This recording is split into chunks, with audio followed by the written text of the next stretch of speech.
Saya akan melanjutkan materi bab 3, yaitu tentang identifikasi butiran tanah.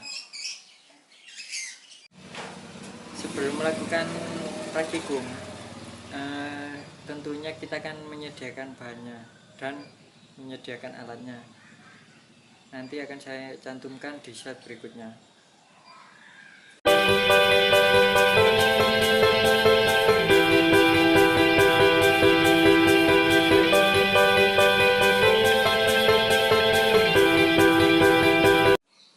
Ada 3 parameter yang harus dilalui dalam pengujian identifikasi butiran tanah.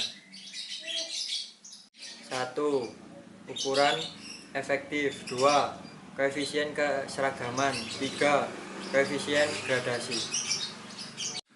Tujuan dan manfaat praktikum identifikasi butiran tanah. Tujuannya 1. Untuk mengetahui persentase jenis tanah berdasarkan ukuran butirannya.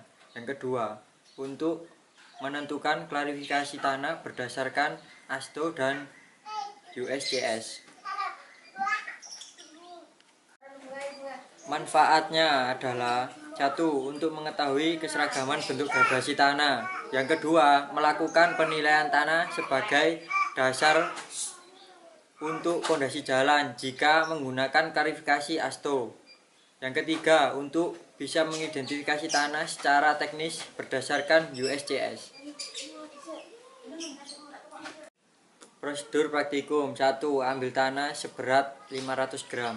Yang kedua, susun ayakan sesuai dengan urutan mulai dari ukuran lubang yang paling besar sampai ukuran lubang ayakan yang paling kecil. Susun dengan urutan yang sudah ditetapkan dari yang lubang paling besar sampai yang terkecil. Yang ketiga, masukkan tanah yang sudah diambil seberat 500 gram ke dalam ukuran ayakan paling atas. Yang keempat, ayak tanah dengan digoyang-goyang selama 5-10 menit. Dan yang kelima, lalu catat berat tanah yang tertinggal sesuai nomor ayakan. Cara pengujian analisis ayakan, yaitu yang pertama, tadi yang sudah disiapkan berat 500 gram tanah ditaruh di dalam ayakan sesuai dengan yang lubang yang paling besar. Dan sebelumnya ayakan ditata terlebih dahulu sesuai urutan nomor ayakan. Terus yang ketiga, masukkan tanah yang sudah diambil sebesar 500 gram tadi ke dalam urutan ayakan paling atas, yaitu lubang yang paling besar. Terus ayakan tanah dengan digoyang-goyang selama 5-10 menit.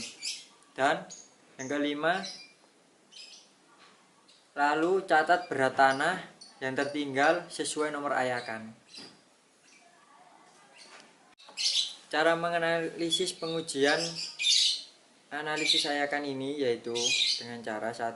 Tentukan presentasinya dulu. Seumpama presentasinya ketemu 92,69%.